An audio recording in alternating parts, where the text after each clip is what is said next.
باب د دمونو داسې دی چې دا روحاني علاج او ډاکټران دي. که دی چېرته بیمار ته وایي چې 1000 روپۍ به راکې دموم ګینې نه دموم، دا شرط هم روا دی پکې، دا اجرت هم روا دی. په دې باندې علماو بابونه وضع کړي. بخاري شریف 3 ځایه دا حدیث ذکر کوي. د ابو سعید خدری رضی الله تعالی عنہ په روایت سره یوه سفر کې دوی روان دي، کلیوالو ته وایي شپه راکئ، چا شپه ورنه کړه، بهر یې خیمه ووهله. دې کلي کې لدیغ پیدا شه، یا مار خوړلی دی یا لړم خوړلی دی.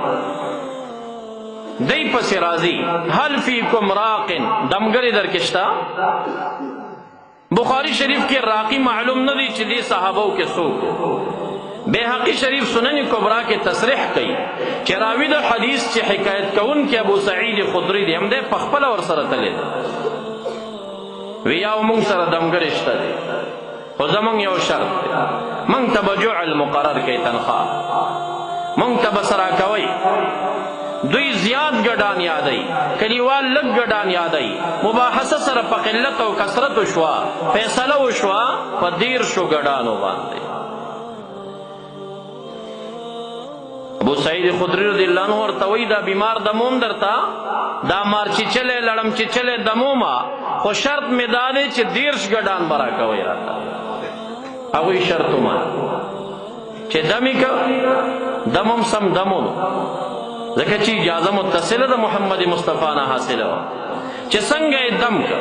بخاري شریف کې الفاظ دا نشته دی، دا شته چې فاتحه شریف یې ولسته، خو عدد د فاتحې مذکور نه دی چې څو کرت یې ولسته. سنن کبرا کې امام بیهقی ذکر کوي چې 7 مرات یې ولسته، 2 کرت یې فاتحه شریف کې ولسته. یاره چې څنګه دم کړپې. او بخاري شریف کې دا الفاظم بیهقی کې دا الفاظم مذکور دی چې د 2 کرت فاتحې نه بعد ابو سعید خدری لاړې راواخیستې او چې چل شوي ځي باندې ومږلي. وی داسې پاسېده کأنه خرج من عقال، لکه اوښ چې کله عقال یې تړل شوي نو خو ډېر ستړی وي چې دا پړی خوشي کړي نو ټوپ کړي، دم داسې ټوپ روغ جوړ شو، دا زخم یې ښه شو، دردونه ختم شو. چې رالل صحابه کرام خپلو کې مختلف شو چې دا خو قرآن کریم ولستی شو، په دې مونږ ګډان واخیستل، دا به مونږ ته څنګه وي؟ وی راځئ هغې پورې دا تقسیمونه چې رحمت للعالمین نه مو پوښتنه نه وي کړې. مدینې منورې ته رالل، حکایت عرض مونږ سره داسې معامله وشوه، بیا مونږ 13 ګډان پې واخیستل. مبارک ورته فرمایي دومره نه پوهېږئ تاسې، خلق په باطلو دمونو باندې لګیا دي، پیسې اخلي، کوډي کوي، سحر کوي، پیسې پې اخلي. اما تعلمون انها رقیه، دومره نه پوهېږئ دا خو دم دی، یعنی دم خو نوع د طبابت ده، په ډاکټرۍ چې پیسې روا دي نو په دې هم روا دي. وجعلوا لی سهما، ما ته په دې کې برخه راکئ، ما ته په دې کې برخه راکئ. علما ناس دي، محبوب عربي علیه السلام د وجعلوا لی سهما خبره هغه ځای کې کوي چې د امت دپاره ذره شک پاتې نشي په دې مسله کې. اوس چې پنجپیریان وابیان شکونه کوي، خدای دې پوه کړي چې مبارک فرمایي وجعلوا لی سهما، ما ته برخه راکئ پکې. تعین و اجرت په دې باندې روا دی، په دم باندې طریقه یوه د شفا چې د هغه دم کول دي. نو د ډبګري ګارډن په ځای باندې دم کوونکو مشایخو ته بیماران زیات مراجعه کوي. تاسو خو په هغه وخت کې دم ته متوجه شئ چې ډاکټرانو نه لاعلاجه شئ،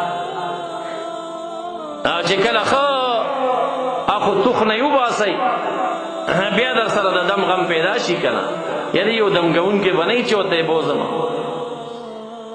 نو قرآن عظیم شان شفا ده، دې سره تعلق جوړ کړي دي کې د بیماریو د امراضو شفا ده. یوه طریقه د استعمال دمونه دي، په دم کې بیا نفس دی چف کوه، په هغې کې تفل هم شته، لاړې پې مږه، په هغې کې مسح ده، لاس پې راکاږه په هغه ځای باندې. دویمه طریقه د شفا تعویض، قرآن کریم ولیکا ماشوم یا چاته یې غاړه کې واچوه، دا دویمه طریقه د شفا ده.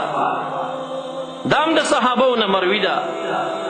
ترمذي شریف 2 جلد عبداللہ بن عمرو بن عاص رضی اللہ تعالیٰ عنہ الفاظ د دعا مذکور دی په حدیث کې ماشومانو ته به تلقینول چې هغوی اولولي په ځان دم کې کم ماشوم به چې نشو یادولی كتبه في سکه په یو کاغذ به یې ولیکل وعلقه على عنقه ماشوم ته به یې غاړه کې واچول. اوس یو څوک دې ته شرک وایي دا کم فهمي ده، دا د ذخیرې د حدیثو نه ناخبري ده، دا جهالت د دې شخص ده.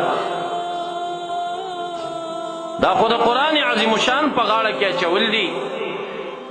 که د انبیاء علیهم السلام حالات مونږ نظر کو مخې ته ونیسو نو هغې مبارکانو تبرکات او اشیاء د تبرک د هغې تمسح هم کړی دی، هغه یې په غاړه کې هم ګرځولي دي.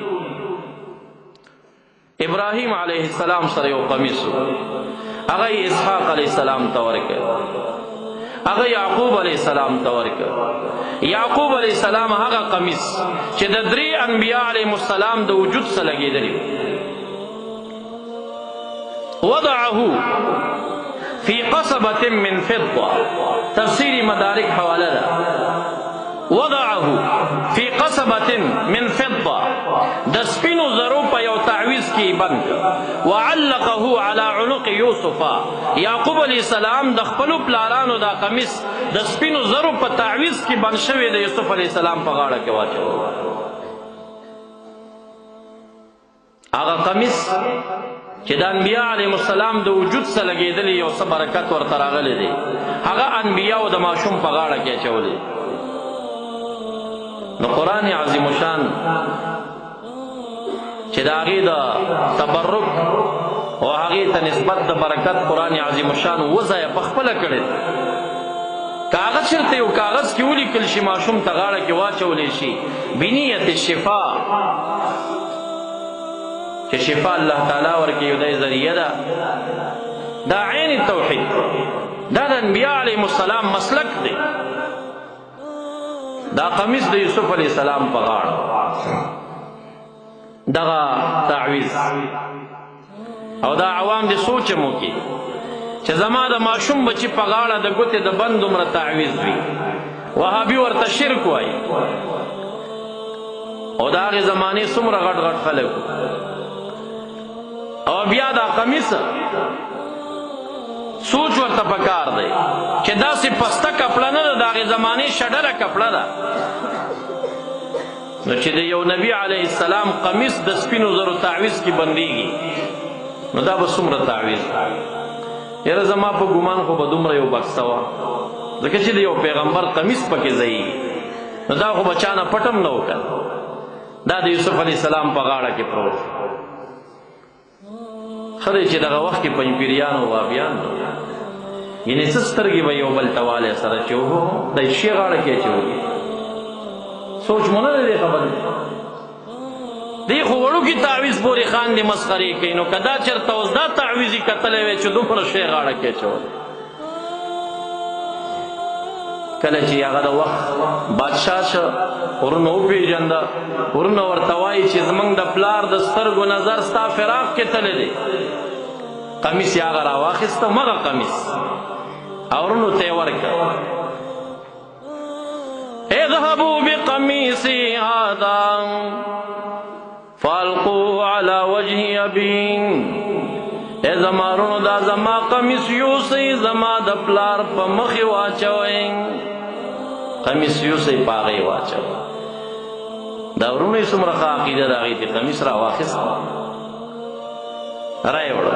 یوسف یعقوب علیه السلام یوسف علیه السلام وایي چې دا قمیص ورته په مخ واچوئ. د یعقوب علیه السلام څومره ښه عقیده ده، هغه خدا ونه ویل چې د باباګانو قمیص ما ته مه راوړه که نه، ما ته مری د رګ نه نږدې دی او ډایرکټ شفا غواړه، او ته سملاست وی واچوئ را. فالقوا على وجهه فارتد بصيرا، درلسمه سفاره سوره یوسف. قمیص د پلار په مخ واچو، فارتد بصیرا، واپس یعقوب علیہ السلام بنا جوړ شه. ټول په دې باندې زموږ سنیان پوهېږي الحمدلله. د ده سترګو ته شفا چا ورکړې ده؟ الله. په شوق وای چا ورکړه الله ذریعه پکې څه شی وه قمیص کې برکت د کوم ځای نه راغی د انبیا علیهم السلام د وجود سره ولګي